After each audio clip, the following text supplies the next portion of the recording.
कमेंटोर AK Singh और आज फिर हम अपने उत्तराखंड टेट की तैयारी करेंगे। यानी उत्तराखंड टेट में हम क्या देख रहे हैं, EVS की NCERT कवर कर रहे हैं और EVS की क्लास 5th की NCERT हम कवर कर रहे हैं, जिसमें आज हम देखेंगे 9वां और 10वां चैप्टर। आपका अक्टूबर में पेपर है तो क्या है, उससे पहले आपका सारा सिलेबस ये NCERT कंप्लीट हो जाएगी, फिर हमारा बचेगा प्रैक्टिस टेस्ट की सीरीज़ बचेगी।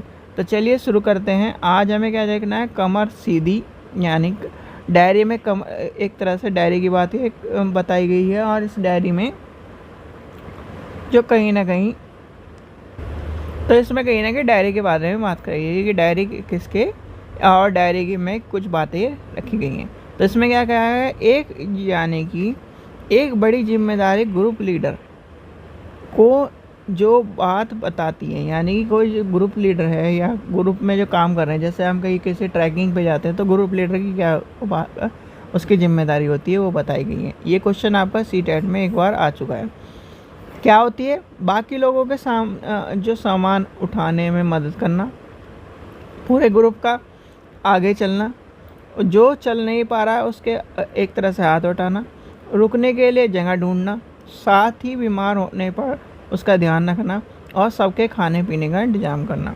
ये होता है एक ग्रुप में ग्रुप लीडर का कहीं ना कहीं नेतृत्व करने का और उसके कार्य करने की बात। एवरेस्ट फतेह करने वाली पहली महिला कौन है, बछेंद्री पाल, ये आपको पता होना चाहिए और विश्व की वह 5वीं महिला है।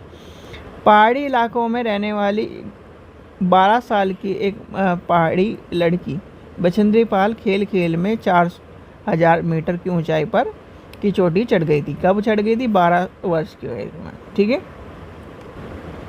तो क्या है नेक्स्ट आता है, बछेंद्री पाल कहाँ की, गढ़वाल की हैं और वो नाकोरी गाँव की रहने वाली है। उन्होंने क्या करा था, 1984 में बछेंद्री पाल ने माउंट एवरेस्ट की चढ़ाई पर चढ़ने के लिए चुना गया था और बछेंद्री पाल ने 23 मई 1984 के दिन को एक तरह से 1:17 पर 89,000 यानी 8900 मीटर की ऊंचाई को एवरेस्ट की पर कदम रखा और करीब इतने मिनट तक वहां पर रही, यानी 43 मिनट तक वहां पर रही।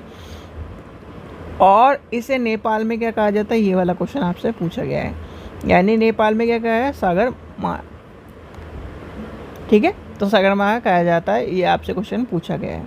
चलिए नेक्स्ट चैप्टर देखते हैं, बोलती इमारत। बोलती इमारत के बारे में आपसे क्वेश्चन पूछा गया, तो इसमें क्या गया, गोलकुंडा फोर्ट कहाँ पर है, यानी ये आपको हैदराबाद तमिलनाडु में स्थित मिलेगा। और कहीं ना कहीं म्यूज़ियम में क्या होता है, बहुत सारी पुरानी चीज़ें रखी होती है।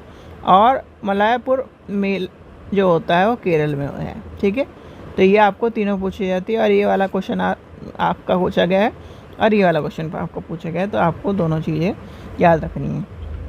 ठीक है बच्चों, आशा करता हूँ आपको वीडियो पसंद आई। वीडियो पसंद आई तो लाइक करें, चैनल को सब्सक्राइब करें, वीडियो को ज़्यादा से शेयर करें। Thank you.